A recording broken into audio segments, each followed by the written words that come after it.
Assalamualaikum warahmatullahi wabarakatuh. Waalaikumsalam Salam warahmatullahi warahmatullahi Waalaikumsalam wabarakatuh. wabarakatuh. warahmatullahi wabarakatuh. Bismillah, alhamdulillah, Allahumma salli wa sallim ala sayyidina Muhammad. Rabbana syrah lana sudurana wa yassir lana umurana wa hlul 'uqdatam min alsinatina yafqahu aqwalana amma ba'd. Ini doa yang harus selalu dibaca setiap kali kita mau bersiap menuntut ilmu. Mudah-mudahan bisa lapang dan ilmu yang kita diskusikan bersama, yang kita kaji, bisa mengendap dan nempel di benak kita sehingga ini menjadi ilmu yang bermanfaat. Bapak Ibu yang saya hormati, pertama suara saya jelas ya? Jelas, Pak. Jelas. Oke. Alhamdulillah jelas, Pak. Jelas. Saya ingin pertama menyampaikan selamat bagi Anda semua yang tergabung menjadi mahasiswa PPG yang kemudian kami titipkan pada UIN Gus Dur. Karena ini sebuah perjuangan dan perjalanan panjang, tadi disampaikan masa antrian kita itu 42 tahun. Jadi kalau Anda sudah bisa gabung, tentunya kita harus memanjatkan puji syukur kehadirat Allah Subhanahu wa taala karena ini kesempatan yang langka. Anda bisa mengalahkan atau menyisihkan 400 orang untuk bisa gabung di dalam PPG ini. Selamat. Yang kedua, karena ini adalah sebuah perjuangan panjang, maka manfaatkan seoptimal mungkin kesempatan ini untuk menyempurnakan ilmu kita semua, atau kalau dalam bahasa Jawa itu nyepuhke ilmu. Orang itu sudah belajar kemana-mana, itu perlu disepuhkan sehingga kemudian mendapatkan kematangan sebagai seorang guru yang kemudian secara simbolis Anda mendapatkan gelar GR, guru profesional. Ini sesuatu yang patut kita syukuri. Saya ingin langsung ke poinnya, menggambarkan posisi Anda sebagai guru itu, yang kemudian ikut PPG khusus gelombang ini seperti apa gambarannya. Jadi, kalau UIN Gus Dur itu mendapatkan mandat di gelombang kedua itu 2 kategori mahasiswa. Yang tadi disebut ada kategori 1 untuk guru dengan TMT 2015 ke belakang. Yang kedua, itu kategori 2 dengan SK guru dengan TMT 2016 sampai 2019. Kita membuka yang 2016-2019 ini dengan penuh pertimbangan yang panjang, yang awalnya juga buka, enggak buka, akhirnya kemudian keputusannya adalah dibuka. Karena terus terang masih banyak juga terutama di PNS yang ter-SAK kan 2016-2019 kalau tidak segera tersertifikasi maka dia harus kembali menjadi administrator, jadi tidak menjadi guru karena dianggap tidak layak dengan status gurunya itu. Maka kemudian kita percepat dengan guru yang memiliki TMT 2016 agar segera ikut PPG. Tentunya karena masa menjadi guru dianggap lebih mudah, maka PPG-nya itu PPG-nya diperpanjang. Jadi kalau dalam slide saya ini ada 2 paparan, ada 2 kotak. Yang satu ada K1 dan K2. Kalau K1 itu untuk Anda yang memiliki SK sebagai guru yang dengan TMT 2015 ke bawah. Jadi 2015, 2014, 2013 ke bawah. Sementara K2 itu 2016 sampai 2019. Nah, jumlah harinya yang terpenting, jumlah harinya hari efektif itu berbeda. Kalau di dalam K1 yang masuk kategori K1 jumlah harinya itu sebenarnya kan 90-an hari, ada penambahan, tapi berdasarkan hitungan-hitungan SKS itu hanya 79 atau 80 hari. Tapi nanti realisasinya itu sampai 96 hari. Sementara untuk yang K2 itu 151 hari, yang masa belajarnya itu lebih panjang karena di dalam pengayaan dan juga pengembangan perangkat dan juga PPL ada penambahan SKS, sehingga tentunya itu berkonsekuensi. Misalkan nanti di pengayaan untuk yang K1 itu hanya 30 hari, sementara untuk yang K2 36 hari. Nah, saya fokus ini di pengayaan atau di pendalaman materi. Jadi di dalam pendalaman materi itu secara umum itu adalah terbagi ke dalam dua kategori yang kita kayakan, yang kita sepuhkan ilmunya. Pertama, ilmu atau terkait dengan kompetensi profesional, yang kedua terkait dengan kompetensi pedagogik, cara ngajar. Kalau yang disebut dengan profesional itu adalah sebuah pendalaman tentang kompetensi keilmuan kita, keilmuan Anda sebagai guru. Itu yang akan disempurnakan, akan disepuhkan. Jadi Anda sebagai guru akidah akhlak, maka konten akidah akhlaknya yang kemudian harus diperkuat. Anda sebagai guru fikih, maka konten fikihnya yang diperkuat. Itu namanya kompetensi profesional. Nah, sedangkan pedagogik itu cara ngajar.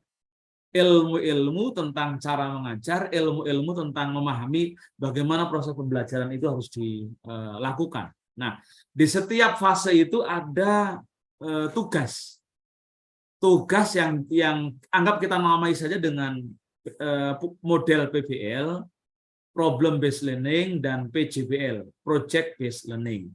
Nah, tugas ini bukan tugas yang menyertai modul, tapi tugas satu paket dalam sebuah ruang kategori. Maka harus mengerjakannya lebih serius. Harus serius. Kalau nggak serius ini rugi. Nah, jadi saya ini fokus hanya di poin 1, pendalaman materi. Ini yang perlu Anda pahami. Nah, PPG sebagai sebuah tahapan pendidikan profesi, ini adalah kalau dalam KKNI itu masuk level 6. Jadi pasca sarjana, tapi bukan pasca sarjana S2. Dia pendidikan profesi setelah S1. Karena level 6 itu sebenarnya ketentuannya itu adalah 1 tahun. Tapi karena Anda sudah menjabat menjadi guru, maka dapat diskon. Yang setengah tahun adalah RPL, Recognition Prior Learning. Jadi rekognisi atau pengakuan terhadap pengabdian, masa pengabdian Bapak-Ibu sekalian. Nah, yang TMT 2015 itu diekuivalensikan dengan 24 SKS RPL-nya. Sementara yang TMT-nya 2016-2019 itu ekuivalensinya adalah 18 SKS. Itu kira-kira begitu. Kenapa kemudian berbeda? Maka Anda harus paham dengan diri Anda posisinya.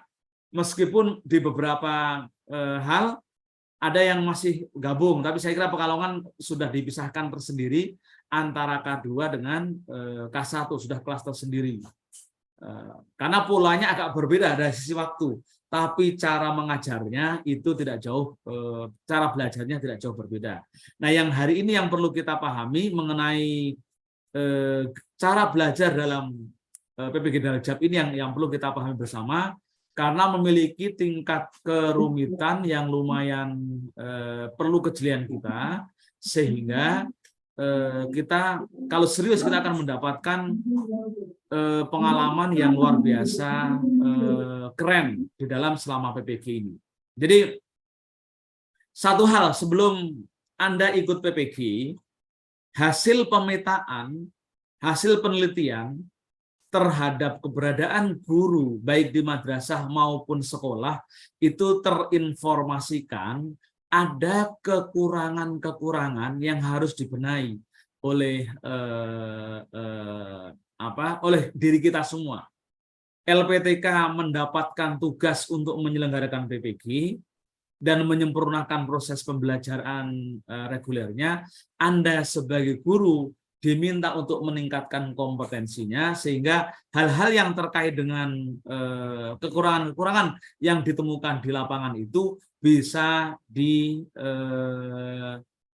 dijawab, bisa diselesaikan. Nah, kita lihat misalkan di dalam PPG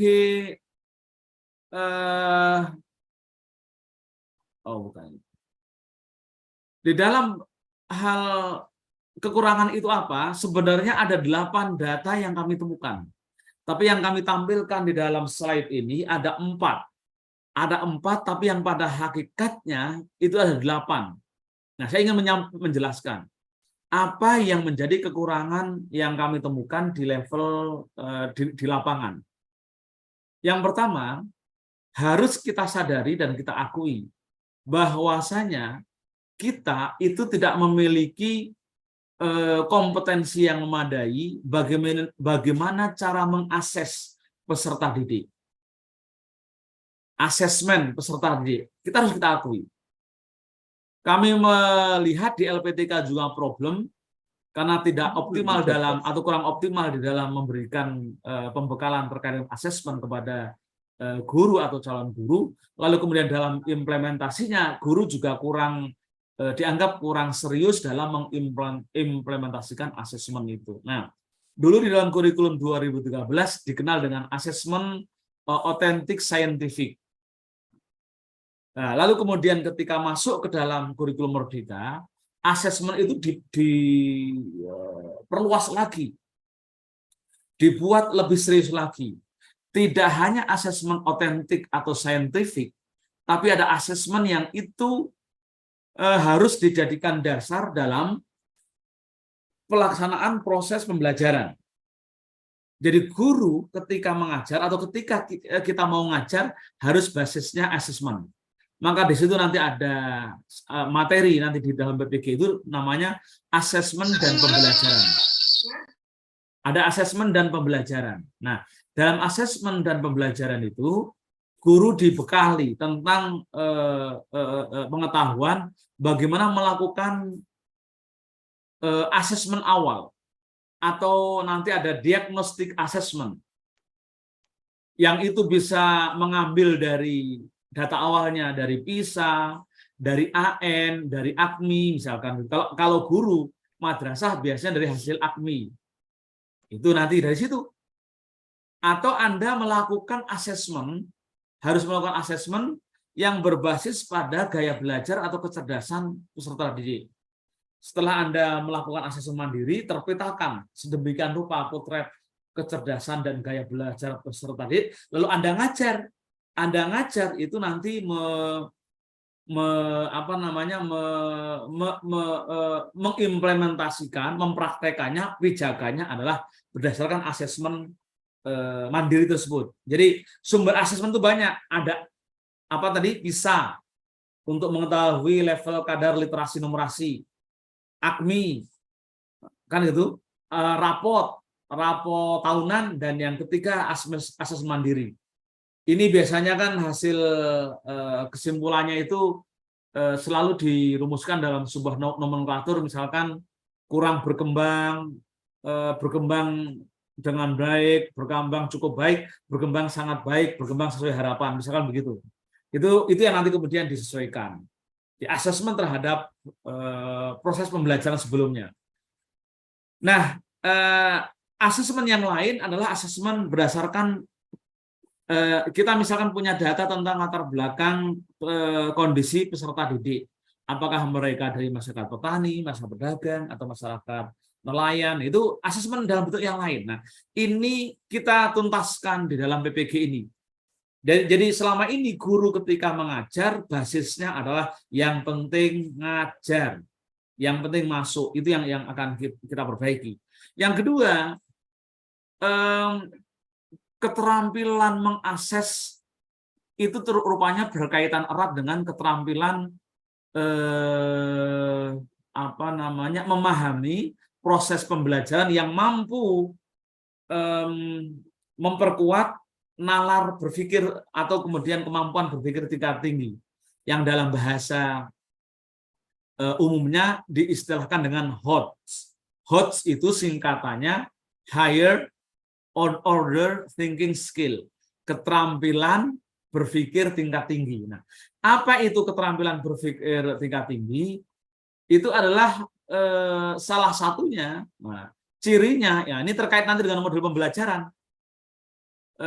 Karena dalam model pembelajaran dalam periode yang lalu 2013 itu diingatkan bahwasanya model pendidikan itu target akhirnya adalah untuk menumbuhkan, memperkuat kompetensi abad 21. Apa itu kompetensi abad 21? Kita ingat istilah namanya 4C.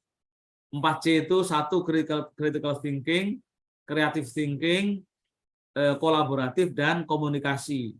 Jadi nalar kritis, nalar kreatif, kerjasama, dan kemampuan komunikasi. Nah, 4 ini sebenarnya adalah ciri-ciri dari HOTS. Jadi kalau kita itu memiliki gaya berpikir tingkat tinggi, gaya berpikir kritis, gaya berpikir kreatif, berarti kita sudah memiliki bekal kompetensi abad 21. Nah, ini tidak ditemukan di lapangan. Di sekolah, di madrasah, proses pembelajaran yang terjadi di kelas tidak mampu memperkuat kompetensi pembelajar abad 21 dan juga menaikkan daya kritis. Ini yang nanti harus akan diperbaiki. Nah, nanti bagaimana model perbaikannya nanti akan saya sampaikan selanjutnya. Nah, yang terakhir yang menjadi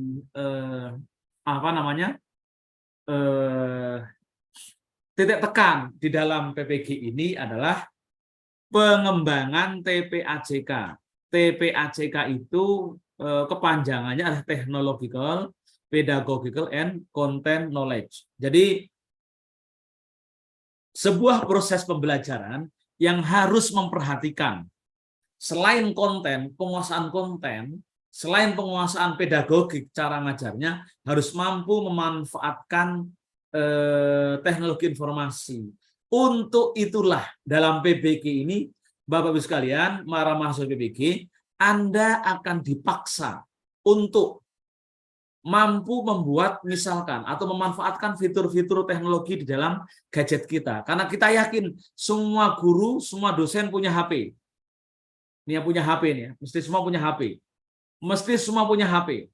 Pasti itu. Nah, karena punya HP, kita harus bisa mengoptimalkan gadget ini. Nah, dalam gadget itu ada fitur-fitur yang bisa kita pakai untuk membantu proses pembelajaran kita. Ini yang kemudian disebut dengan TPAJK. Nah, nanti Anda akan dilatih membuat video pembelajaran. Anda akan dilatih merekam. Anda akan dilatih mengedit video, lalu mengunggah ke platform media sosial, lalu kemudian Anda akan menjadi YouTuber atau TikToker atau apapun itu. Itu berarti TPAJK. Nah, saya nggak ingin pamer pada Anda semua. Saya itu juga menjadi kalau di dalam akun itu disebut konten kreator, meskipun belum menghasilkan apa-apa. Nah, dari YouTube, dari Facebook, dari TikTok, dari IG, dari Twitter, saya alhamdulillah aktif. Misalkan di YouTube. Di YouTube Anda kalau yang lagi iseng-iseng, bukalah channel saya, ya.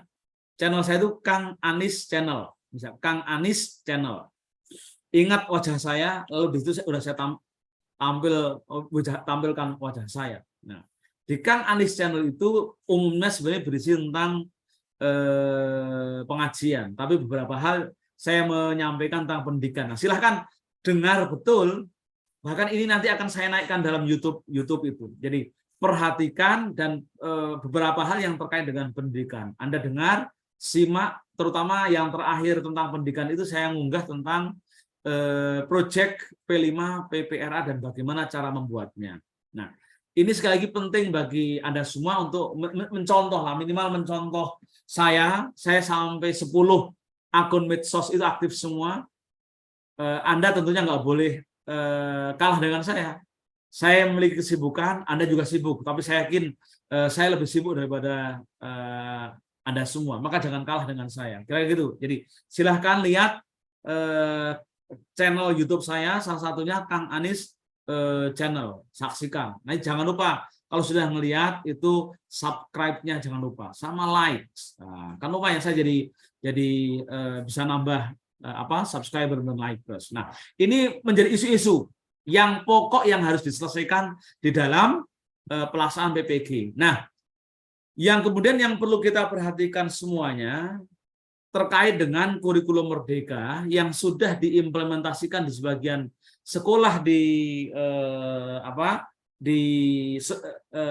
sekolah umum, tapi di madrasah belum dioptimalkan.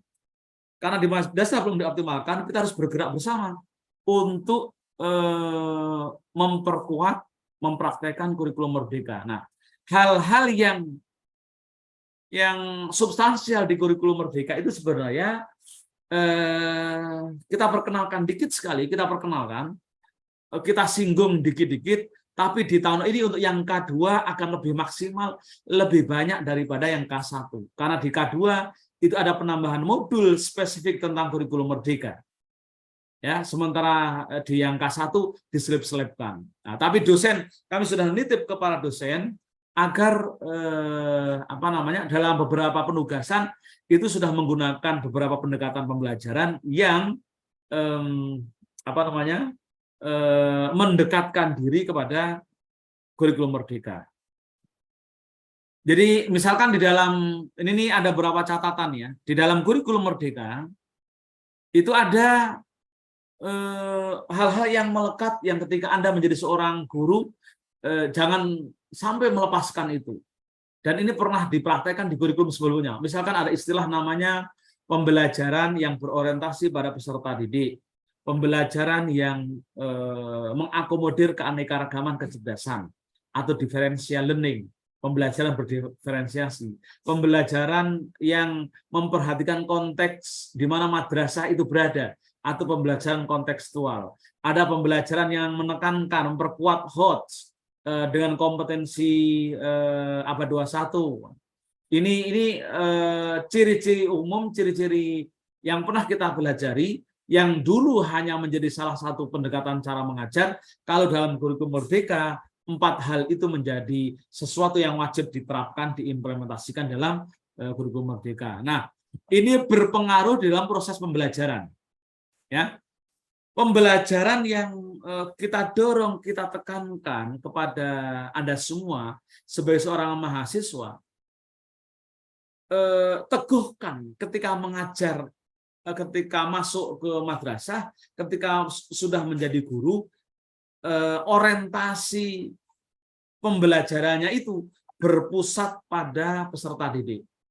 Apa yang dimaksud dengan berpusat pada peserta didik? Guru, nah, Anda semua sebagai seorang guru harus yang ada di dalam memori Anda, yang terbayang di mana-mana. Kalau ingat lagunya Joni Iskandar, terbayang-bayang di mana. Nah, itu adalah peserta didik yang terbayang itu. Bukan pasangannya, bukan suaminya atau istrinya, tapi peserta didik. Jadi berpusat pada peserta didik. Karena itulah kemudian seorang guru harus memiliki kecintaan yang optimal, kecintaan yang maksimal terhadap peserta didik. Karena itulah kemudian guru harus cinta terhadap ilmu. Ya, jadi berpusat pada peserta didik itu berkonsekuensi cinta pada peserta didik dan cinta kepada ilmu. Dari sini kemudian tanamkan dalam cara pandang kita, cara pikir kita, mindset kita, bahwasanya kita sebagai seorang guru dilarang mengkhianati, haram mengkhianati peserta didik, haram mengkhianati ilmu pengetahuan.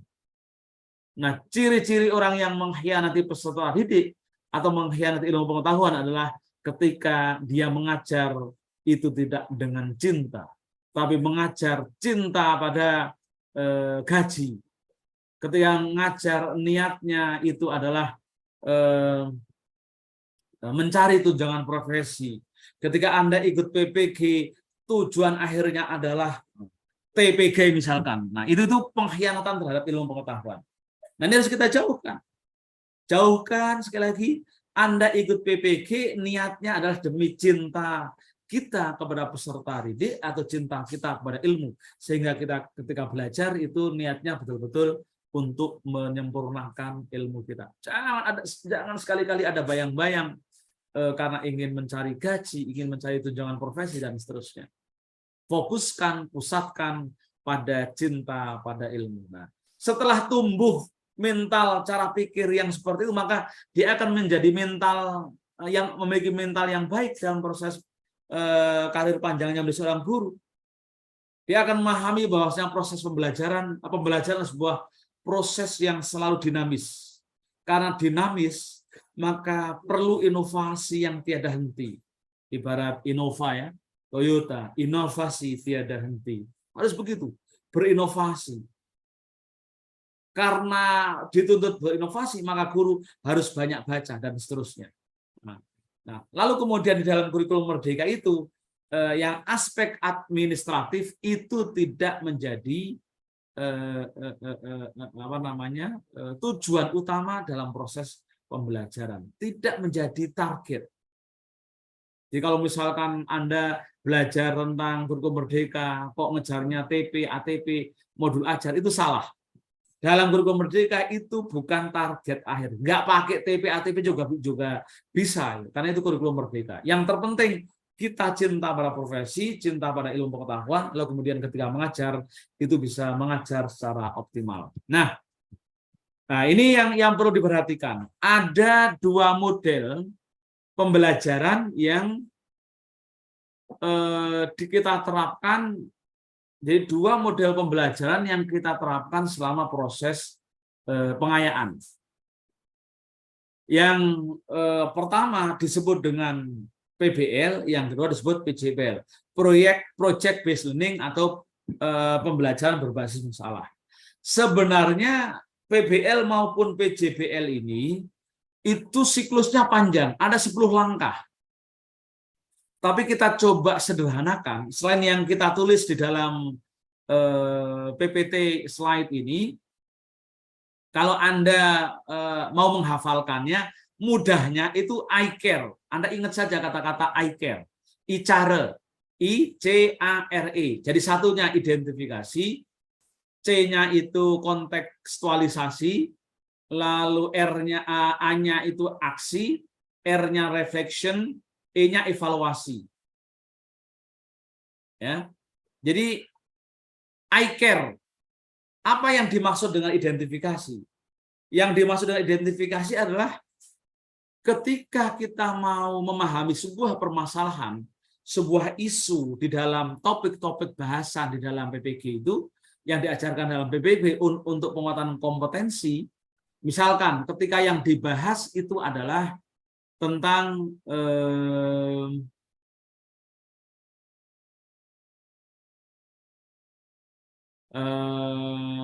tentang kepedulian sosial, misalkan ilmu hadis, misalkan hadis-hadis tentang kepedulian sosial.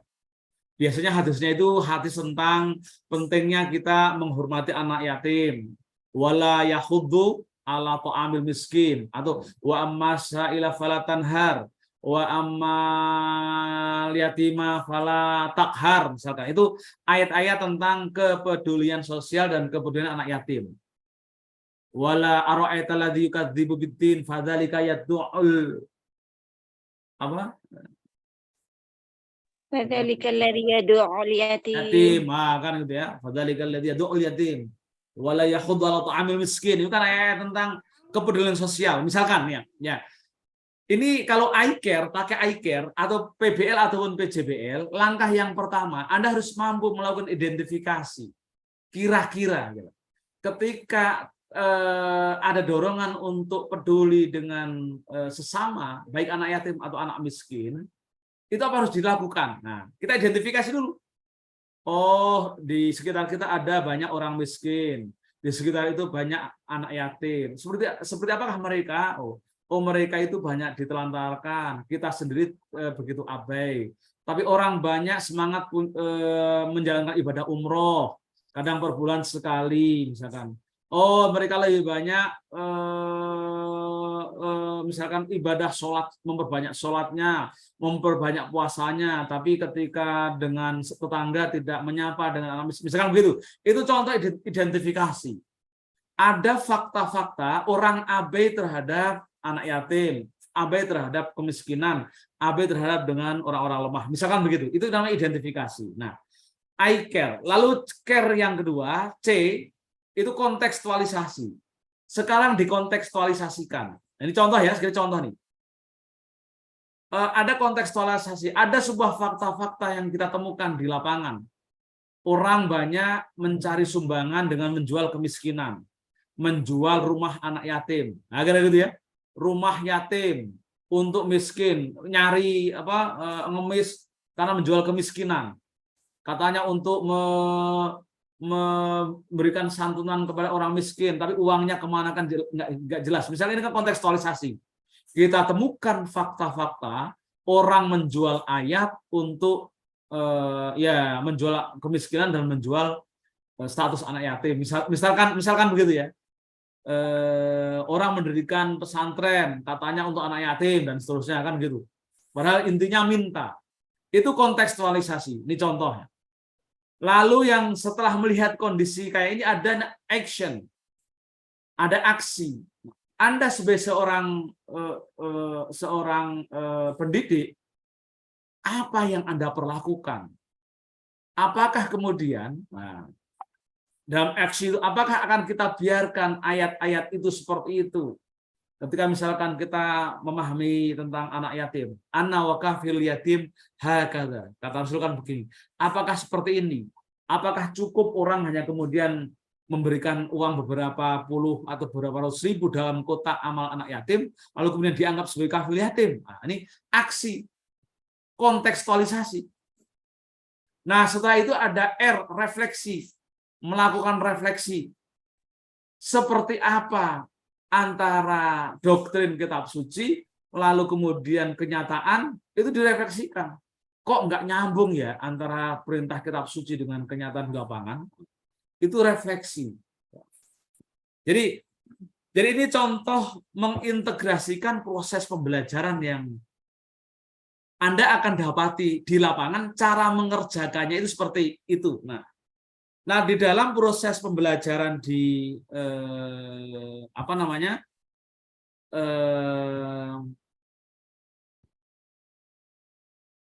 di PPG itu nanti polanya begitu. Jadi misalkan begini.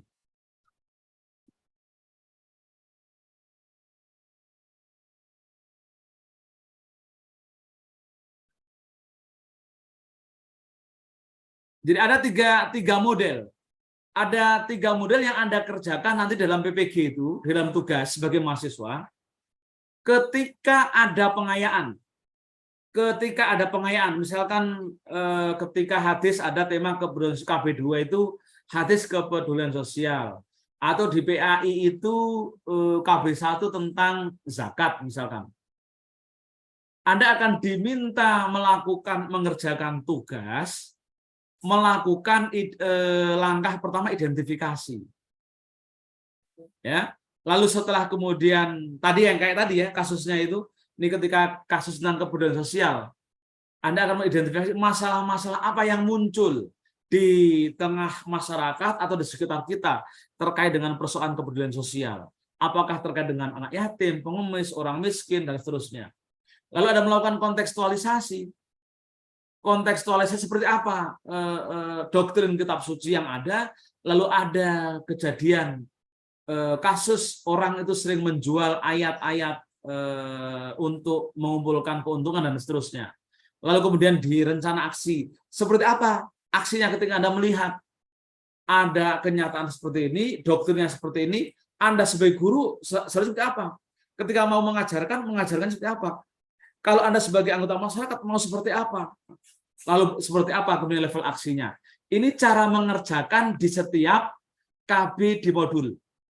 Saya ingatkan betul, jangan sampai Anda sebagai mahasiswa itu melakukan pelacuran akademik dengan cara mencari tolong kepada orang lain untuk mengerjakan tugas, lalu Anda membayar yang menolong Anda. Itu saya sebut dengan pelacuran, karena tidak jauh berbeda dengan pelacuran. Jangan sampai seperti itu, karena itu berbahaya. Apalagi sampai terjebak atau mengikuti atau mengerjakan pekerjaan yang telah dikerjakan oleh pendahulu-pendahulu Anda. Jangan sampai. Kenapa? Yang kita ajarkan dalam PPG ini, dalam pengamatan analisis kami, itu adalah konsep keilmuan yang tertinggi dalam level keilmuan atau cara gaya belajar manusia. Karena gini, orang yang cara belajarnya yang terendah itu adalah ketika dia belajar merasa seperti anak kecil. Misalnya gini, di dalam salah satu pendekatan cara pembelajaran anak kecil itu ada namanya speak loud, berbicara keras. Anak kecil ketika belajar sering disuruh baca di depan kelas. Ini Ibu Budi, ini Bapak Budi, Bapak dan Ibu pergi ke sawah. Itu namanya speak loud. Karena suara yang kencang itu kemudian bisa menumbuhkan perkembangan secara positif di anak-anak. Nah, setelah speak loud, nah itu kalau orang agama ketika cara beragama yang seperti itu masih level anak-anak. Contohnya begini. Orang ketika sholat itu misalnya Allah Akbar, Bismillahirrahmanirrahim. Nah, itu adalah cara beribadah anak kecil. Dia ingin khusyuk, tapi kemudian caranya dengan speak loud. Itu gaya belajar. Nah, kalau di PPG itu sudah bukan begitu. Bukan dengan cara membaca satu persatu atau dengan cara membaca keras, tapi melakukan analisis, dan ilmu inilah yang diberikan sebagai cara belajar yang tertinggi. Bayangkan Anda ketika dikasih kasus zakat sewa, ini PAI misalkan, disuruh mengidentifikasi, coba identifikasi model-model persewaan yang menghasilkan uang besar. Wah, banyak sekali. Mungkin kalau di daerah pertanian ada namanya gade tanah, gade sawah. Wah, itu satu bau itu kayak misalkan di daerah Kerawang, Subang itu bisa 9 juta per 4 bulan. 9 juta. Kalau punya 2 itu bisa hampir 20 juta. Kalau yang di Jakarta itu kontrakan, bisnis kontrakan. Satu kontrakan 1 juta, punya 5 kontrakan, 5 juta tiap bulan. Itu namanya identifikasi. Ada punya ruko, disewa. Nah, ini contoh identifikasi. Lalu dikontekstualisasi. Bagaimana? Apakah orang yang dapat kontrakan suka bayar zakat? Apakah orang yang punya sawah lalu gade, dia bayar enggak zakatnya? Ketika punya ruko, nah, ini namanya identifikasi. Lalu dicoba lagi nanti tahap kedua, kontekstualisasi. Kontekstualisasi konsep fikih zakat di dalam fikih konvensional itu apa? Oh, zakat itu ada 5, ada zakat pertanian, zakat perdagangan, zakat emas, zakat hasil temuan, zakat apalagi Zakat harta. Ya itu masuk zakat harta namanya. Kan gitu. Lalu kemudian zakat sifat masuk di mana? Nah, ini namanya kontekstualisasi. Silakan dipikirkan. Ini nanti proses pembelajaran seperti ini. Maka kalau Anda ikut PPG, sekali lagi, Anda mendapatkan cara belajar yang paling keren.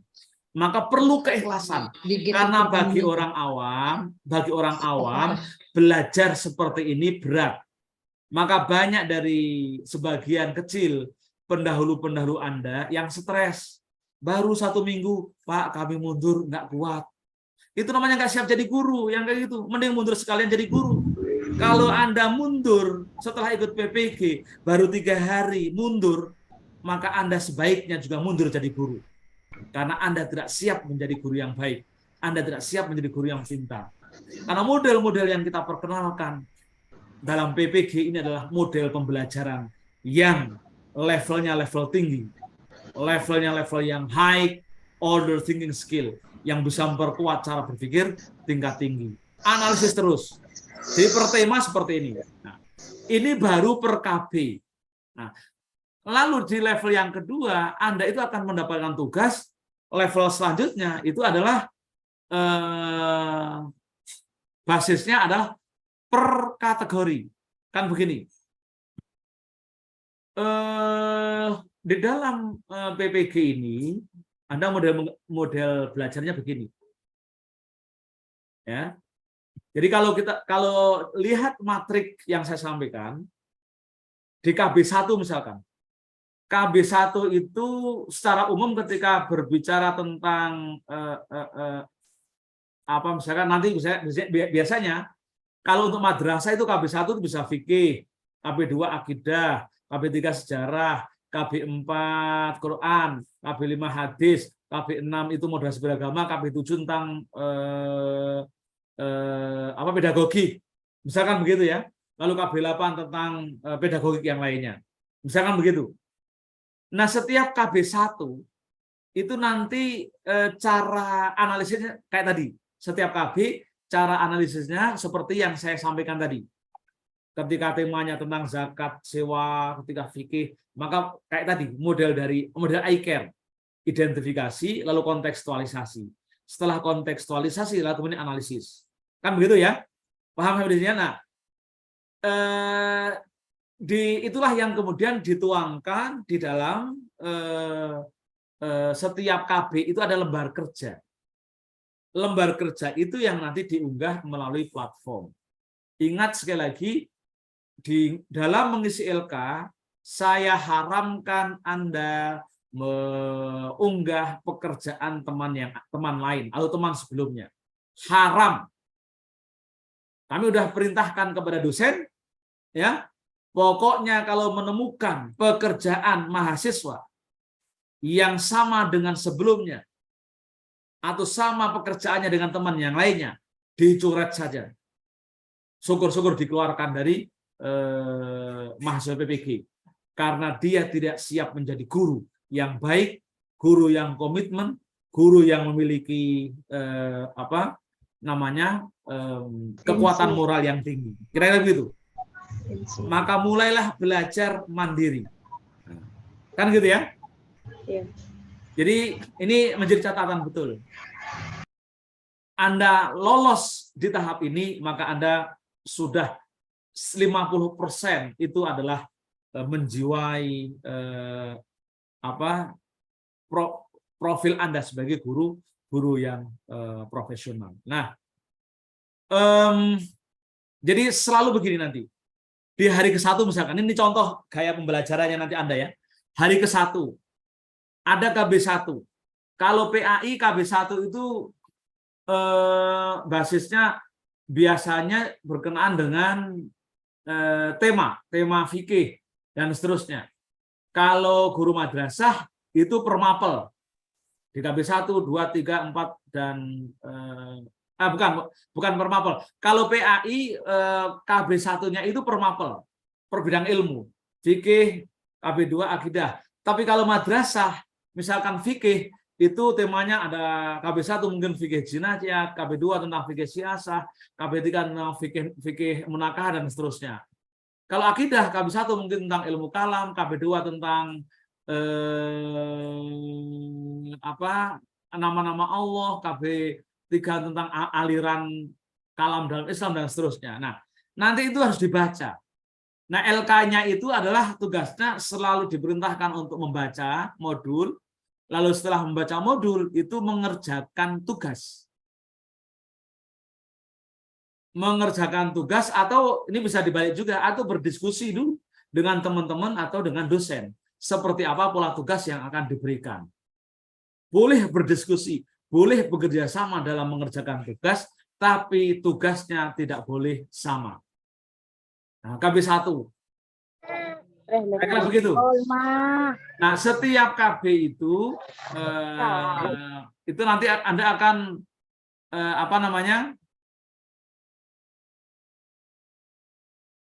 setiap KB Anda akan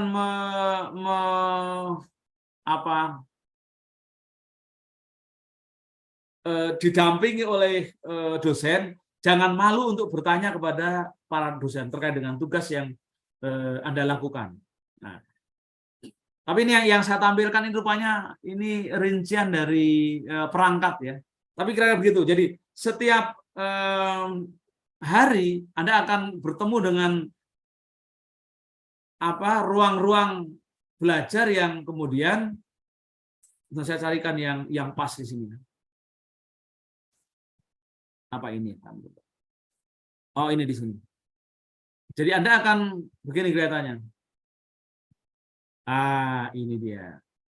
Jadi setiap hari gambaran tugas atau aktivitas yang akan Anda lakukan adalah dari jam 6 sampai jam 12 siang, itu tugasnya adalah membaca kontrak, membaca menelaah modul, lalu kemudian mengerjakan tugas. Meresum, tapi cara resumnya tidak seperti meresum poin-poin, mengambil poin utama, bukan, tapi cara meresumnya adalah kayak tadi yang saya sampaikan, cara meresumnya yang di situ I care ya, ada identification, ada kontekstualisasi, lalu ada aksinya, cara meresumnya. Nah, lalu kemudian jam 12 sampai jam 13 itu masa-masa Anda untuk menaikkan ke dalam LMS. Lalu kemudian jam 1 sampai jam 3 itu Anda akan mendapatkan tugas untuk menganalisis perangkat-perangkat pembelajaran. Modul perangkat pembelajaran, menganalisis. Jadi nanti akan ada bahan, entah itu video, entah itu PPT, entah itu artikel. Anda harus baca di situ. Inilah kesempatan bagi Anda semua untuk mendapatkan ilmu di luar dari ilmu konvensional yang biasa kita dapatkan di kampus. Artikel itu sebuah informasi di luar buku. Maka kita mengalami proses pengayaan. Ini yang jadi permasalahan adalah bagaimana kalau Anda jam pagi masih mendapatkan tugas mengajar. Nah, tentunya effort-nya, usahanya, capeknya akan lebih berat dibanding orang yang tidak mengajar. Maka Anda berbaik-baiklah dengan kepala madrasah agar di paginya itu dapat jadwal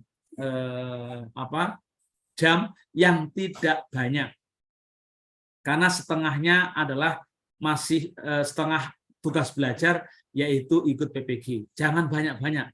Kalau banyak-banyak Anda mencret-mencret di situ, ya. Jadi berbaik-baiklah minta kepada kepala madrasah untuk dikurangi jamnya, atau kalau enggak, mintalah orang lain untuk menggantikan jam Anda. Kira-kira begitu. Nah, setelah itu sekitar jam 5, jam 6 itu mengerjakan tes formatif KB1 dan KB2. Baru kemudian malamnya belajar mandiri. Hari pertama. Hari kedua itu juga sama. Pagi-pagi jam 6 sampai jam 12 atau jam 1 itu pekerjaannya adalah mengunggah, membaca, lalu meresum. Nanti pas meresum ada poin-poin pertanyaannya. Lalu kemudian dinaikkan ke LMS sampai jam 1. Nah, lalu kemudian jam 1 sampai jam 3 itu Anda harus membaca bahan tambahan. Ya, Anda resum, Anda analisis dengan model analisis yang tadi disampaikan. Lalu kemudian nanti selesai unggah. Nah, saat Anda mengerjakan tugas itu, dosen memoderatori, mendampingi, atau menilai pekerjaan Anda yang dikerjakan di pagi hari. Nah, nanti di sore hari, mungkin sekitar jam 4 atau sampai jam 6, itu Anda akan diberikan arahan dari dosen untuk bagaimana memahami model pekerjaan proyek yang harus dibuat selama satu kategori, yaitu membuat PBL ataupun PJBL. Nah, nanti akan saya ceritakan secara khusus PJBL atau PBL ini. Nah, nanti di hari ketiga itu Anda harus persiapan. Pertama, membuat langkah pertama dari proyek dalam satu kategori, ya. Nanti dalam satu kategori, apakah PBL atau PJBL, Anda harus bisa melakukan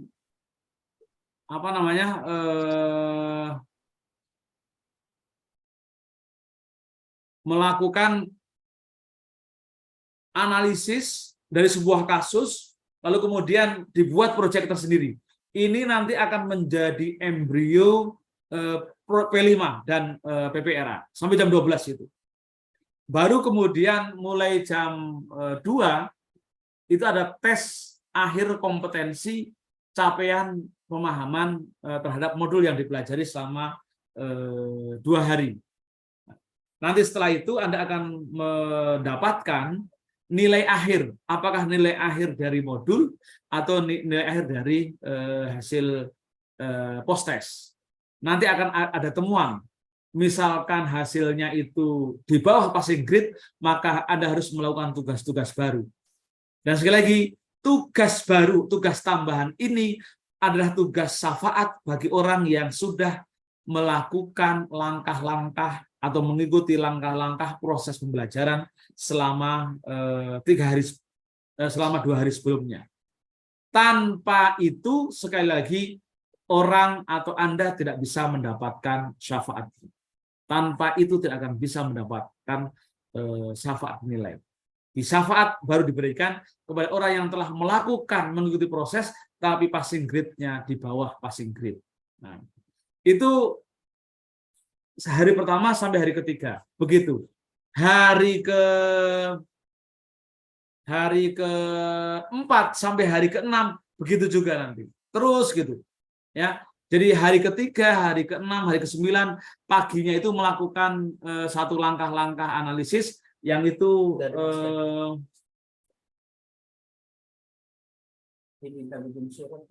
itu berkenaan dengan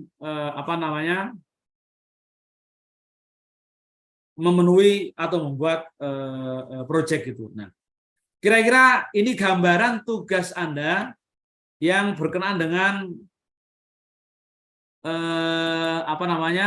PPG model kali ini. Nah, apa yang saya maksud dengan tadi? Mana ya? 2 pola proyek. Nah,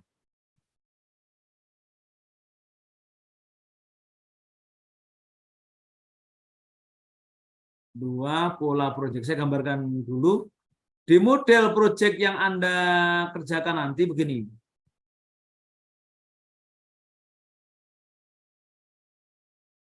Ya.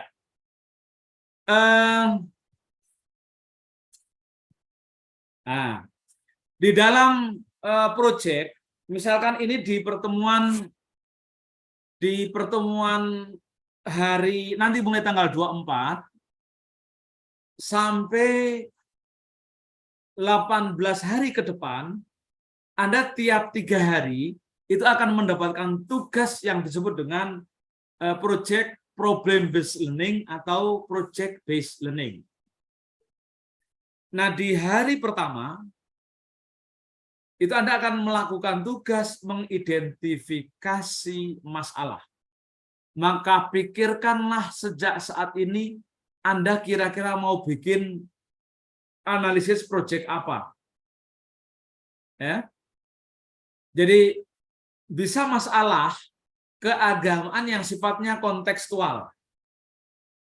Jadi yang terkait dengan pokok masalah, pokok bahasan, modul profesional secara keseluruhan, bukan modul yang dibahas pada hari itu. Misalkan, identifikasi masalah di sini bukan mengidentifikasi masalah dari modul KB1, bukan. Misalkan ketika KB1 itu tentang fikih sewa, zakat sewa. Identifikasi masalah bukan tentang zakat sewa. Bukan. Tapi pilihlah salah satu isu yang kontekstual secara keseluruhan ketika Anda sebagai guru akidah apa misalkan akan bikin mengidentifikasi masalah yang ujung-ujungnya adalah ada kontekstualisasi mata pelajaran itu sendiri. Misalkan masalah tentang kalau Anda guru SKI itu akan mengkontekstualisasikan masalah ziarah kubur misalkan. Apa yang bisa dilakukan identifikasi?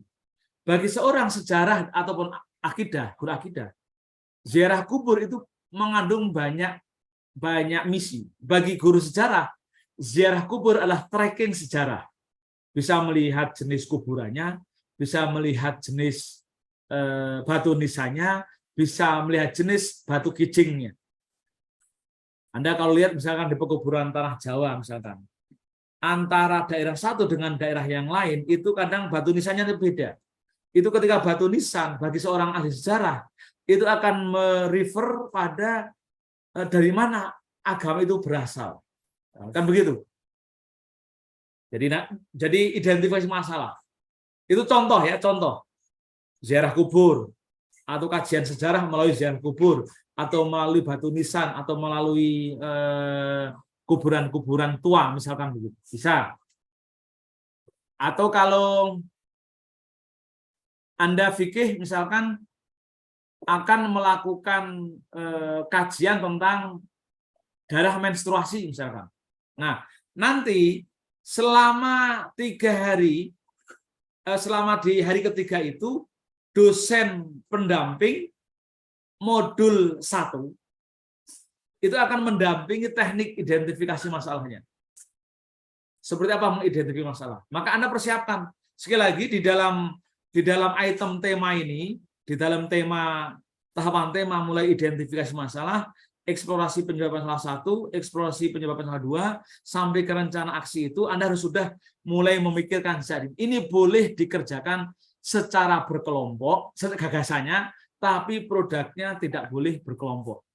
Secara gagasan boleh sama, tapi cara mengerjakannya boleh ngobrol, bekerja sama, tapi hasilnya tidak boleh sama. Nah, lalu kemudian yang kedua, nanti di hari ke modul 2 atau hari ke 4, 5, 6, pas hari ke-6-nya akan diajak untuk mengeksplorasi penyebab masalah.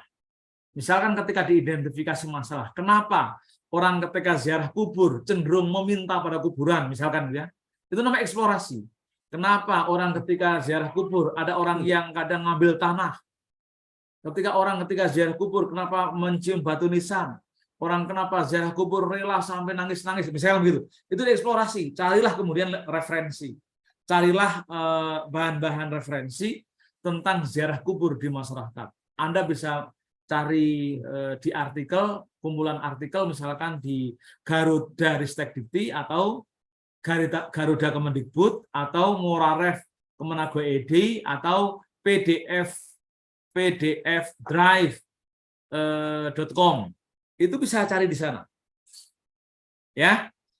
Setelah dibaca, dikaji, lalu Anda resume, dijadikan apa yang perlu ditampilkan untuk mendukung di identifikasi masalah. Lalu kemudian yang di modul ketiga, hari 9 juga melakukan hal yang sama, tentunya lebih dalam setelah membaca, lalu kemudian dieksplor betul. Gitu. Lalu di modul 4, hari ke-12, itu melakukan analisis penyebab. Misalkan, kenapa orang itu rajin ziarah kubur, kenapa orang ketika ziarah kubur itu ngambil tanahnya, orang kenapa ziarah kubur itu naruh sesajen, kenapa di kubur membakar kemenyan, dan seterusnya. Itu dianalisis penyebabnya. Itu jadi keren itu.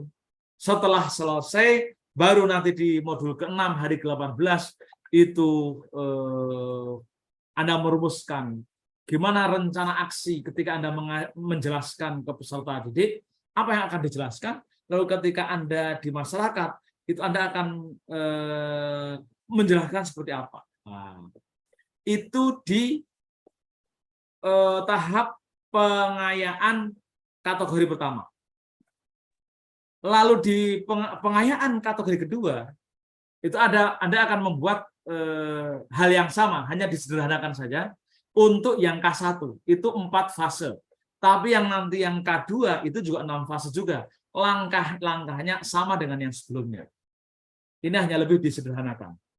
Kira-kira begitu yang Anda pekerjaan. Inilah yang kemudian dalam bahasa ilmu itu disebut dengan transformasi ilmu pengetahuan. Jadi Anda akan mendapatkan bagaimana belajar agama secara benar. Anda akan mendapatkan bagaimana cara belajar ilmu yang benar itu begitu. Yang kayak gini. Gitu. Jadi bahasa Gus Dur sering menggunakan istilah namanya pribumisasi syariat Islam. Atau bahasa Muslim Abdurrahman sering menggunakan istilah dengan Islam transformatif atau transformasi Islam. Nah, itu jadi kalau sekali lagi Anda melihat ini sebagai dengan mental dan semangat orang biasa, Anda mesti akan mengeluh. Tapi kalau Anda sebagai orang yang punya semangat tinggi, Anda akan menjadi orang yang keren. Nah, barangkali itu saja Pak Wasid, penjelasan untuk pengayaan dan model pembelajaran PPG kali ini baik untuk kategori K1 maupun kategori 2. Saya kembalikan ke moderator. Terima kasih. Terima kasih Pak Anies atas materinya yang sangat lengkap sekali. Ada beberapa hal yang ingin saya garis bawahi dari pemaparan beliau.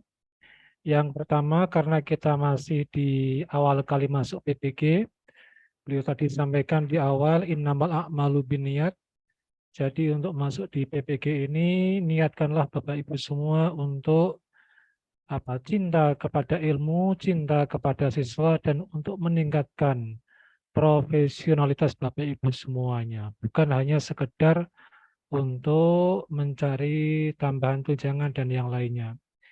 Yang kedua, tadi beliau juga sudah menyampaikan secara jelas dan rinci apa-apa yang akan Bapak Ibu lakukan selama proses pembelajaran nanti, ya, terutama di pendalaman materi, ada hari ke-1, kedua, dan ketiga. Kemudian yang ketiga, beliau juga menyatakan bahwa di PPG ini level pembelajarannya itu adalah dalam level yang tinggi, sehingga nanti Bapak Ibu dituntut untuk bisa siap. Maka kalau beliau bahkan secara ekstrim mengatakan kalau memang tidak siap di PPG ya mundur saja. Jadi seorang guru itu yang sangat terkesan sekali dari pemaparan beliau. Kemudian tadi juga sudah disampaikan juga bahwa nanti dalam mengerjakan tugas-tugas yang ada di PPG ini, Bapak Ibu jangan sekali-kali untuk copy paste ya. Copy paste bahkan mungkin ada yang namanya itu belum diedit sama dengan temannya. Atau dari angkatan-angkatan sebelumnya, itu sangat dihindari sekali. Bahkan beliau tadi mengatakan suruh keluar saja dari PPG itu betul-betul sebagai bentuk komitmen kita, moralitas kita sebagai seorang guru yang menjadi panutan bagi para anak didik kita semuanya. Itu mungkin beberapa hal pokok besar yang beliau sampaikan tadi, semoga menjadi perhatian bagi kita semua. Bapak Ibu yang kami hormati, untuk selanjutnya kami serahkan waktu kepada Bapak Ibu semua. Barangkali ada hal-hal yang masih perlu ditajamkan lagi atau kurang jelas, kami persilahkan. Yang pertama, yang raise hand ya. Ibu siapa ini? Silakan dibuka mic-nya. Bu Rikyawati ya. Rikyawati, silakan Bu.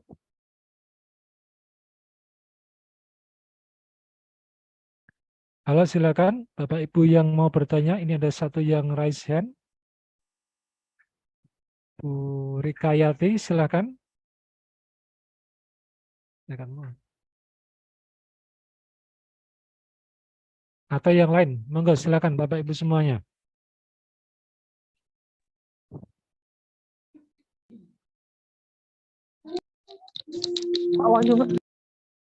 Silakan Bapak Ibu. Assalamualaikum Pak, saya Pak. Waalaikumsalam. Diperkenalkan Ibu siapa dari sekolah mana? Nama saya Ibu Tati Hartati dari RA Takwa di Bandung Pak. Oh ya, silakan Bu Tati. Mau nanya ini kan untuk di grup saya masih belum paham ya. Karena campur gitu Pak ya, ada yang guru MI, MAN, MTS sama RA. Saya sendiri kan dari RA. Nanti kan pasti itu tugasnya berbeda atau bagaimana. Terus nanti untuk sistem Zoom-nya, pertemuannya apakah dibedakan antara RA, MI, ada jam-jamnya khusus atau gimana gitu. Saya belum paham, memohon dijelaskan gitu Pak. Untuk itu. Ya, terima kasih. Itu aja. Ya, yang lain monggo, Bapak Ibu yang lain. Saya, Pak. Yang Saya, Pak. terkait hal yang sifatnya global ya, itu kan teknis nanti kami. Monggo, Bapak Ibu yang lain, Bu siapa ini? Halo, saya, Pak. Jadi, Pak Imam. Halo, Pak Nur Salim saya. Pak Nur Salim. Monggo. Pak, ini sekedar curhat dari teman-teman Pak nih. Oke, dari Untuk- Pak Imam ya.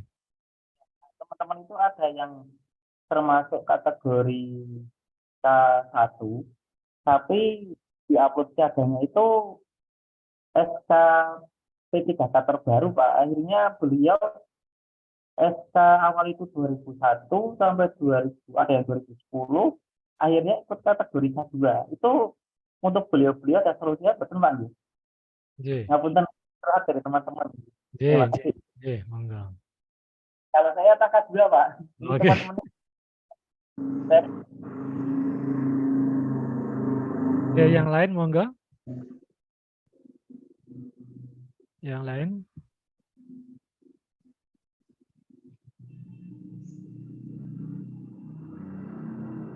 Bapak Ibu yang lain monggo dipersilakan jika ada yang kurang jelas. Iya Pak, iya Bapak dosen. J, Bu siapa ini? Dari Ibu Nastiti dari RA Masjid Trite Wetan. Monggo Bu Nusiti.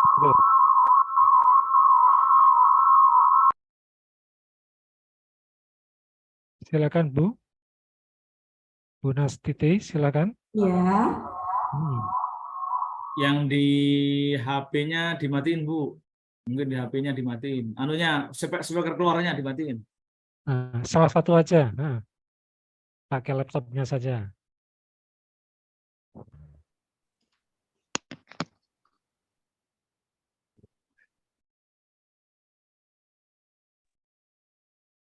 sudah Bapak dosen. Oke, silakan Bu Nastiti, silakan. Gini, mohon maaf sebelumnya. Untuk tugas bagi guru RA berarti nanti sekitar atau wilayah anak seperti itu, anak RA begitu ya Bapak dosen. Oke. Ya, Oke. terima kasih begitu Bapak dosen. Oke, terima kasih. Oke. Ada yang lain? Ada Pak, saya mau bertanya. Bu siapa ini? Saya Ibu Nurul Asmani Faiza dari SD Negeri Kajenengan 2. Saya mau bertanya tentang waktu pelaksanaan PPG itu sekitar jam berapa? Kalau di situ kan tadi kalau nggak salah mulai dari jam 6. Apakah benar kita start dari jam 6 atau jam berapa gitu Pak? Terima kasih. Wassalamualaikum warahmatullahi wabarakatuh. Waalaikumsalam warahmatullahi wabarakatuh. Ada yang lain monggo Bapak Ibu?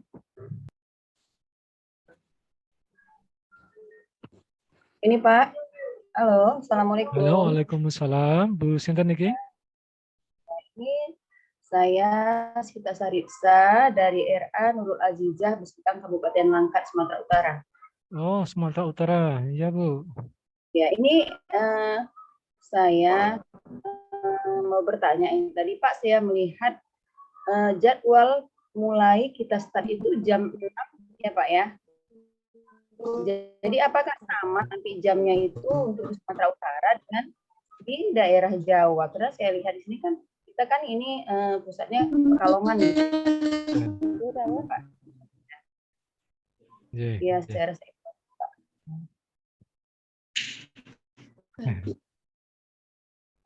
Ya, terima kasih. Sudah ada 5 pertanyaan, Pak Anies. Ini yang paling menarik, Pak Anies. Di kami itu kemarin ada beberapa Bapak Ibu yang sebetulnya ngajarnya itu sudah lama, dari tahun 2010. Tapi karena kemarin upload di siaganya itu pakai SK yang terbaru sebagai CPNS atau P3K 2021, sehingga secara sistem beliau-beliau ini masuk di K2. Padahal aslinya beliau ngajarnya sudah puluhan tahun. Itu gimana Pak Anies? Monggo arahannya dari jenengan. Ya, ini semua teknis semua ya. Oke. Pak Basis sebenarnya perlu jawab itu. Siap.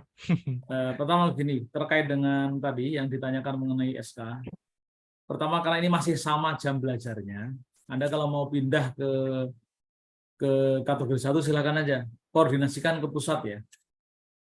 Kalau mau pindah, koordinasikan ke pusat, karena P3K itu kan apa namanya ya, anggap aja sesuai berkah yang datang belakangan.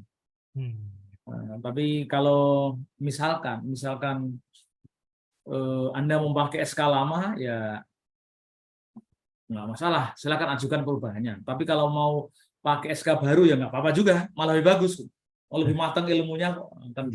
Silakan, itu pilihan. Kalau mau berubah dari posisi yang Anda, silakan koordinasikan dengan admin setempat, lalu admin setempat lapor ke pusat. Buktikan kalau memang yang bersangkutan itu adalah TMT-nya TMT lama. Gitu ya. Yang kedua mengenai waktu. Namo ke garis miring. Halo, Bapak Ibu yang lain di mute dulu. Pak Anies suaranya hilang, Pak. Suaranya hilang. Kepencet kayaknya. Ini karena di mute all itu jadi. Oh. Jadi PPG itu sebenarnya adalah tugas belajar. Sebenarnya seluruh guru itu harus tugas belajar, artinya tidak mengajar. Maka jika ada madrasah yang menugaskan belajar PPG, itu lebih bagus. Jadi dia bisa belajar lebih all out, mulai jam 6 sampai jam ya sesuai dengan jam tadi lah yang saya tentukan, yang saya sampaikan tadi. Itu lebih bagus. Cuman beberapa kasus di sekolah-sekolah swasta, apalagi guru yang statusnya masih swasta, ternyata masih dibebani diberi tugas ngajar meskipun ikut PPG. Lalu kami membuat ketentuan yang melunak dan sedikit akomodatif. Karena kalau guru apalagi yang swasta atau honorer tidak diberikan jadwal tahun depan, itu ya nggak ngajar lagi. Nah, daripada hilang statusnya, maka kemudian kami dorong untuk guru-guru, untuk dosen-dosen itu melakukan sinkronus komunikasi via video atau Zoom, ya, video atau Zoom, maka itu harus dilaksanakan di atas jam 12. Ya. Maka tolong para guru yang saya cintai, tolong kalau misalkan dijadwal oleh kepala madrasah ada jadwal setelah zuhur, mohon dengan sangat ngomong baik-baik ke kepala madrasah agar jangan dijadwal pada sore hari. Ya, karena di situ mungkin dosen akan banyak melakukan sinkronus. Itu pertama. Yang kedua, ketika ada jadwal itu, ketika ada jadwal pagi, juga sampaikan secara baik-baik agar jangan terlalu padat. Misalkan udah pagi itu cukup 3 jam saja ngajarnya tiap hari, karena yang lainnya dipakai buat tadi membaca modul, membuat tugas gitu. Kalau enggak nanti Anda enggak akan istirahat. Tapi kalau Anda tetap menerima dengan diberi jam yang banyak di pagi, maka mau tidak mau Anda harus setiap hari bangun pagi. jam 3 Tuhan baca itu tahajudnya itu tahajud guruan baca modul. Selama PPG itu tahajudnya guru baca modul. Itu sepertinya lebih besar pahalanya daripada sholat tahajud itu sendiri. Karena jadi baca modul jam 3, nanti mungkin jam 4 menjelang subuh baru ngerjain apa resume dan lain sebagainya. Nah, kira-kira begitu ya. Memang lebih ekstra. Dan yang terakhir jangan lupa kasih tahu pasangannya masing-masing. Bilang, Pak atau Mah, saya lagi ikut PPG, libur dulu ya. Nah, begitu ya. Bilang aja libur dulu. Karena ini PPG nyedot energi dan melelahkan. Jadi libur dulu, nggak lama kok 3 bulan. Dukung dengan doa. Karena banyak cerita gara-gara PPG, suami sering meninggalkan istri, istri cuek sama suami. Nah, maka ini biar tidak terjadi hal-hal yang tidak diinginkan. Tolong obrolkan dengan pasangannya masing-masing. Sudah pagi ngajar di kelas, sore harus pulang sore karena harus ngirim tugas, malam harus baca, pagi harus bangun pagi-pagi. Mungkin Anda nggak sempat masakin untuk pasangan Anda, nggak sempat melayani pasangan Anda dan seterusnya. Nah, tolong dikomunikasikan secara baik-baik. Nah, itu ya. Nah, itu jadi belajarnya begitu. 6 pagi itu model tugasnya adalah tugas-tugas yang tidak bertemu dengan dosen, tapi tugas Anda membaca, tugas mengunggah, tugas meresum yang tidak harus berkomunikasi dengan para dosen. Komunikasi ngobrolnya baru sore. Kira-kira begitu ya. Terus ini ada di Zoom yang terakhir dengan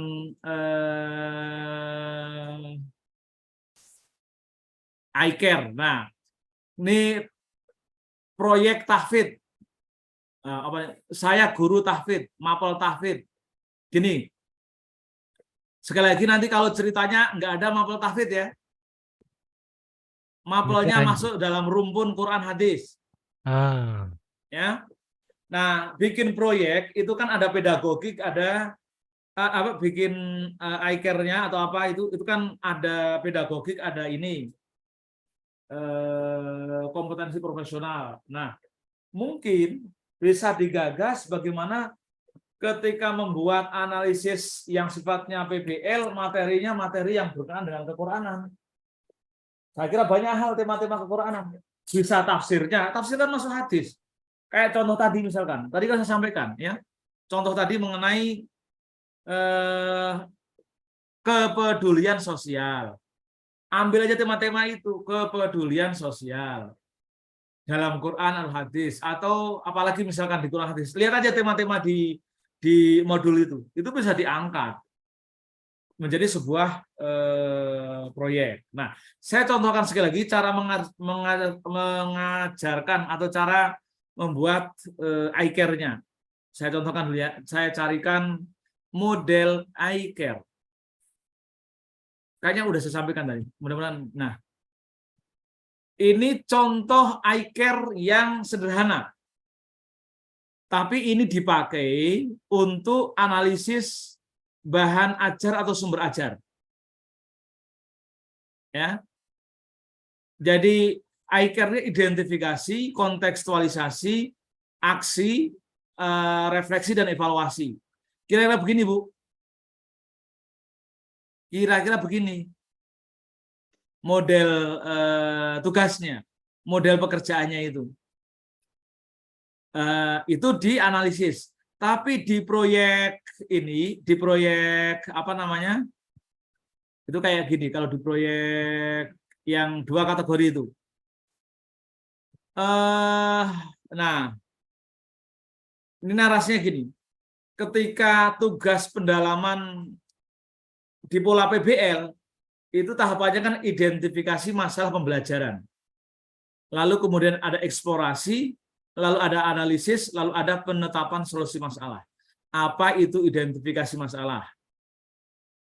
Jadi pilihlah tema. Misalkan gini, buatlah tema misalkan tentang apa ya?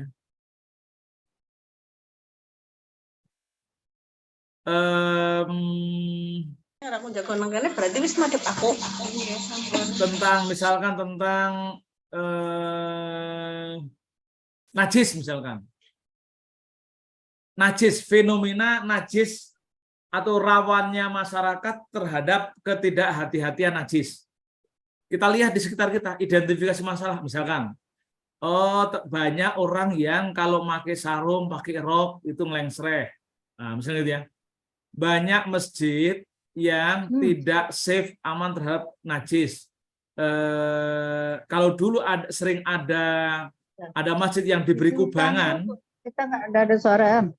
Jangan ada Halo? suara. Halo? Kalau ada masjid yang sering diberi kubangan. Wah. Ini Ada masjid yang sering diberi kubangan, lalu kemudian itu untuk mengatasi najis. Ada juga masjid yang tidak diberi kubangan. Itu fenomena rawannya masyarakat terhadap najis. Ada kamar mandi dan toilet yang jadi satu. Toiletnya tempat kencingnya dekat pintu, tempat wudhunya malah jauh di sana. Itu kan contoh-contoh. Nah, itu contoh identifikasi. Lalu nanti eksplorasi penyebab masalah. Apa kira-kira? Kenapa orang begitu? Nah, nanti akan muncul. Bila ternyata banyak orang yang bangun tempat wudhu tidak tahu ilmu tentang menjaga najis. Membangun masjid, banyak orang yang tidak tahu tentang najis. Itu jadi temuan. Itu menjadi eksplorasi penyebab masalah. Contoh-contoh masjid yang tidak tahu, tidak menggunakan ilmu bangun masjid, tidak pakai ilmu begini-begini kelihatan. Ini contoh mencari eksplorasi penyebab. Banyak hal nanti. Nah, setelah itu kemudian penentunya apa? Faktor dominannya apa? Ketika kenapa jadi seperti itu? Nah, lalu bagaimana Anda menguraikan solusinya? Ini contoh di proyek PBL, Problem Based Learning. Jadi temanya itu bisa ditentukan di awal. Ada juga mungkin membuat masalah tentang identifikasi darah kewanitaan antara haid dan istihadhah. Kan bisa jadi masalah itu. Dilihat kenyataan, ternyata banyak orang yang tidak care terhadap darah kewanitaan. Banyak yang tidak bisa membedakan apa istihadhah, apa darah haid. Tidak bisa membedakan antara apakah selalu haid itu sampai 15 hari, istihadhah itu di atas 15 hari dan seterusnya. Ini contoh. Lalu kemudian kenapa terjadi seperti itu? Lagi-lagi nanti akan muncul penyebab, karena proses pendidikannya tidak serius ketika belajar tentang mengatasi darah kewanitaan. Kurikulumnya terlalu rendah, terlalu ecek-ecek.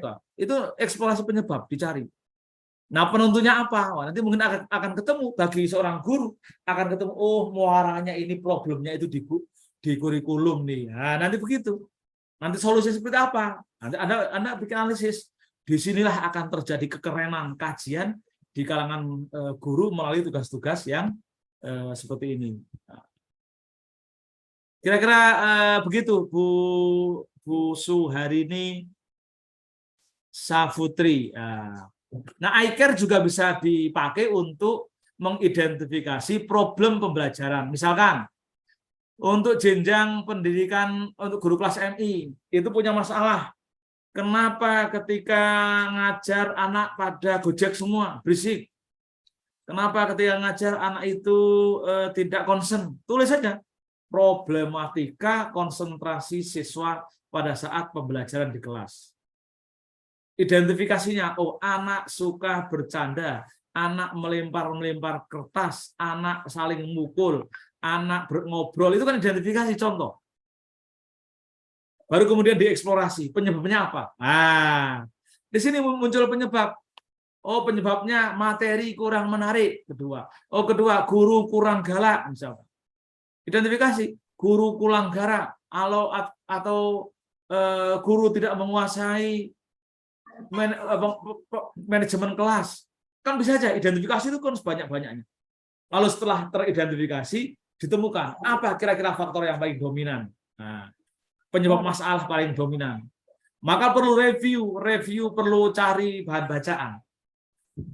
Nah, misalkan begitu, ya Bu Yuliko Warni. Nah, kemudian Daftar diri nih Pak, lupa eh, daftar diri apa sih ini laporan. iya. Siapa tadi? Bu tadi? Ini apa nih? Ini pantau coba admin ya, biar dimatiin aja. Nah, ini yang mengenai kelonggaran karena masih memiliki anak kecil. Nah, sekali lagi, guru merdeka, merdeka belajar, merdeka mengajar. Itu artinya bukan merdeka itu kebebasan, sebebas-bebasnya. Guru merdeka adalah guru yang dia sudah bisa mengatur kapan saatnya belajar, kapan saatnya mengerjakan tugas, kapan saatnya merawat bayi, kapan saatnya merawat suami. Kira-kira begitu. Itu guru merdeka harus mengatur sendiri, bukan kemudian belajar merdeka belajar sebebas-bebasnya atau mengajar sebebas-bebasnya. Nah, ini ditentukan pada Anda. Meskipun tetap ada ruang-ruang negosiasi nanti ke dosen masing-masing. Sekali lagi, ini menjadi media untuk mempercepat mempercepat kedewasaan Anda sebagai seorang manusia pembelajar, sebagai seorang guru yang intelektual. Kira-kira begitu tanggapan saya. Saya kembalikan Pak Moderator, Pak Kapolri, silakan. Ya, terima kasih Pak Anies. Monggo Bapak Ibu, mungkin masih satu ya atau dua pertanyaan lagi sebagai penutup, karena beliau akan mengisi lagi di jam 3 ini untuk para dosen. Barangkali masih ada, monggo. Pak, Assalamualaikum. Assalamualaikum. Tanya. Assalamualaikum. Dari Sri Hartati. Ya, Bu Sri Hartati, monggo. Yang pertama. Sri Hartati dari MI Darul Mutakin Empang, Sumbawa, NTB. NTB ya, betul Bu. Mana? Ini saya mau Pak, saya mau minta tolong dikirim ulang jadwal, karena jadwal yang dikirim kemarin itu kurang jelas. Ya, nanti kami dari LPTK. Ya. Sama ini satu Pak, sama modulnya. Ya, nanti. Modul kira-kira kita bisa kita dapat dari mana, Pak, modulnya? Teknis ya nanti. Modul. Oke. Monggo yang lain, Bapak Ibu. Ya, izin bertanya, Pak. Monggo. Izin bertanya. Ya. Mas Rudi. Ya. Monggo Pak Rudi. Ya, Assalamualaikum. Izin bertanya, Pak. Ketika dalam kegiatan PPG yang boleh diizinkan itu apa saja, Pak? Semisal nanti pertengahan Nyuwun Sewu itu ada panggilan ibadah, itu izin sakit, Pak? Boleh? Ibadah apa, Pak? Umroh. Umroh. Ini Pak Anies yang berhak untuk menjawab ini masalah ini. Iya, paling 10 hari lah, 12 hari, Pak. Karena sudah waktu itu belum ada panggilan, terus ini alhamdulillah dapat rezeki, terus nanti ini alhamdulillah PPG panggil juga. Terima kasih dan mohon maaf. Satu lagi yang sifatnya mungkin agak sulit ya, untuk yang teknis nanti biar LPTK yang menjawab, Pak Anies. Assalamualaikum, Pak. Waalaikumsalam. Dari RA Nur Bebel. Itu tadi kok kebanyakannya tentang itu, Pak, yang disampaikan MI atau itu pas belajar itu tentang RA tadi kok pas ininya mati, jadi tidak dengar untuk RA tadi gimana? Yang apanya, Bu? Dari RA cara-cara tadi kan penjelasannya mapel-mapel dari JK itu nah ini dari RA gimana? Oh, yang penugasan iCare tadi ya? Iya, untuk guru kelas RA. Terima kasih. Ya, terima kasih Bapak Ibu. Monggo Pak Anies, ini ada yang panggilan mau umroh. Iya. Oke. RA tadi itu. Ya, oke. Pertama gini,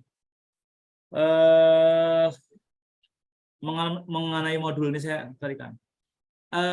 Kalau modul tidak dapat tidak dapat di apa namanya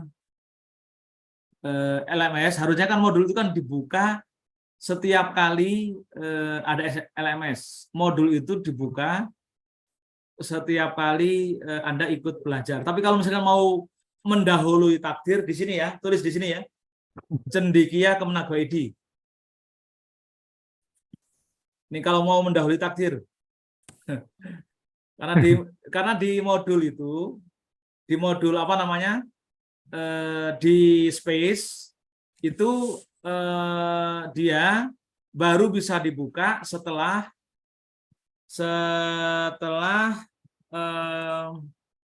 Anda selesai satu tahap tertentu. Nah, di sini ada nih, setelah ini kan kelihatan nih. Mana tadi? Kan kelihatan di sini nih. Ini ada cendekia Kemenaker ID. Nanti lihat di sini ada modul PPG Madrasah. Nih, PPG Madrasah kelihatan ya di sini ya? Kelihatan ya? Kalau mau mendahului takdir di sini. Kelihatan. Kelihatan ya? Iya, kelihatan, Pak. Silakan di-download di sini. Semua modulnya silakan. Meskipun beberapa ada revisi, tapi tidak signifikan. Masih dominan ini.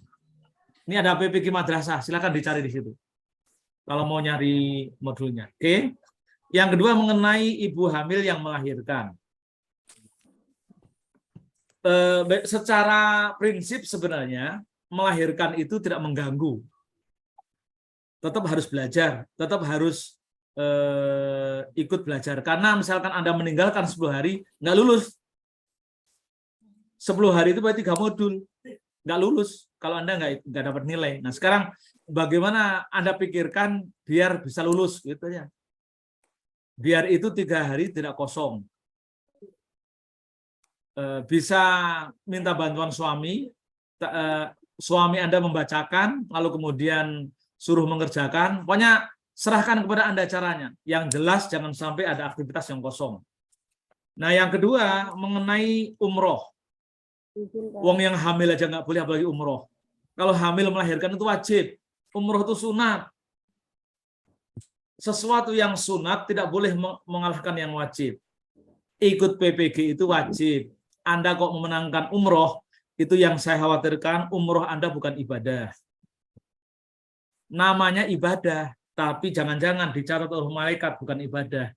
Kenapa? Anda sedang mengikuti proses yang wajib, yaitu ikut PPG. Kaidah fikihnya, la yutrakul wajib illa biwajibin. Sesuatu yang wajib tidak boleh ditinggalkan kecuali yang wajib. Nah, kalau misalkan haji, ya boleh itu. Tapi juga resikonya gugur PPG. Boleh, tapi kalau Anda umroh, ya, mending Anda menjadwalkan kembali umrohnya. Daripada nanti umrohnya jadi bukan ibadah, tapi dicatat oleh malaikat sebagai maksiat karena mengejar yang sunnah, mengorbankan yang wajib. Nah, itu bahaya ya. Lebih baik Anda jadwalkan ulang aja kalau umroh. Cari umroh yang setelah kira-kira Anda sudah selesai PPG. Wong Anda umroh ketika ngajar saja, jam ngajar aktif itu bisa diharamkan karena meninggalkan yang wajib, mengejar yang sunnah. Bahaya itu. Ya, tolong yang berpikir umroh masih penting itu di revisi kembali. Ya. Oh, ngajar saja yang reguler, Anda terus pergi umrohnya bisa jadi bukan ibadah. Yang saya khawatirkan begitu ya. Tolong nanti dipertimbangkan ya Mas ya. Lalu yang kedua, pertanyaan di chat ini, waktu begini Mas, Bu, waktu itu sekali lagi nanti kami dorong ke para penguji, waktu untuk sinkronus video ngobrol dengan Anda itu di atas jam 12. Pagi itu tidak ada jam ngobrol, jam Zoom itu nggak ada. Itu semuanya pekerjaan individual, ya. Itu nanti dijelaskan lagi, Mas. Kayaknya diulang-ulang terus ini pertanyaannya. Makasih, itu. Saya kembalikan ke Pak. Silakan, Pak. Ada satu lagi yang ini Pak terakhir, Bu Hirawati terakhir ini. Ya Pak. Apa itu? Bu Hirawati silakan terakhir. Ya Pak. Assalamualaikum Pak. Waalaikumsalam. Salam, ya. Saya dari Aceh Pak ya. Oh dari Aceh ya Bu. Iya Pak. Ini Pak kayak gini kan Pak. Saya kemarin alhamdulillah lulus P3K tahun ini. Yang kemarin tuh lulus P3K. Ah ya, terus? Nah, jadi sekarang kan saya lagi mengikuti diklat P3K, Pak. Lagi mengikuti diklat P3K. Ya, terus? Itu bagaimana itu caranya, Berapa Pak? hari Kan P3K-nya, Pak? Berapa hari P3K-nya? 15 hari ke depan, Pak. Pilihan saya mundur saja, Bu. Mundur, mudah-mudahan dapat PPG tahun depan. Berikan ke yang lain karena Anda kalau nggak ikut P3K, khawatir nanti malah dibatalkan. Menurut saya, mending mundur saja. Karena 15 hari Anda tidak akan bisa efektif untuk mengikuti PPG. Karena tugasnya lumayan perlu intens. Nah, mudah-mudahan tahun depan diprioritaskan. Sampaikan saja ke Pak Basit, biar segera dicarikan gantinya ya. Mumpung belum tanggal 24. Ini yang ya lah Pak. Gimana nih solusinya nih? Ya kayak itu. Itu solusinya. Solusinya dia daripada menjalankan dua-duanya itu nggak bisa Pak. Nggak bisa. Saya udah membayangkan Anda ikut P3K itu biar nanti mudah-mudahan nanti di data Pak Basit di data ini biar diprioritaskan gelombang selanjutnya. Ibu yang K1 apa K2? Enggak, saya nggak masuk K1, nggak masuk K2 Pak. Tuh, masuk apa ini? Saya GTT Pak, dari GTT. Kalau untuk K1, K2 saya nggak masuk. Gitu. Oh, bukan K1, bukan K1 PNS, bukan. Kategori PPG-nya. 2 kalau nggak salah. 2. PAI apa? PAI atau madrasah? Madrasah. Sekolah dasar. Oh, PAI berarti. Coba dicek. Yang jelas begitu, Bu. Nanti biar diprioritaskan. Sampai lapor ke adminnya atau Pak Basit, mundur saja biar nanti dicarikan gantinya karena daripada nanti hancur semuanya. Mudah-mudahan diprioritaskan untuk untuk gelombang selanjutnya.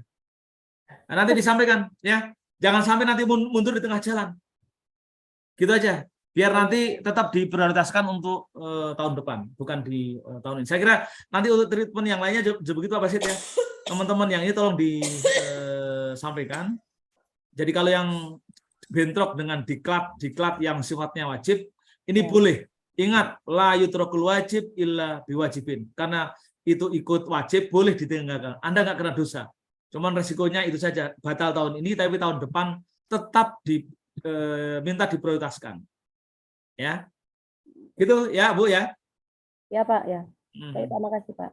Satu lagi ini dari Zoom mengenai listrik mati. Ingat, mengenai listrik drop itu tidak mengganggu aplikasi. Silahkan ketika hidup langsung naikkan itu aja ya. Ya Bu Tursiah. Oke. Boleh bertanya satu lagi? Boleh bertanya? Oke, makasih Pak.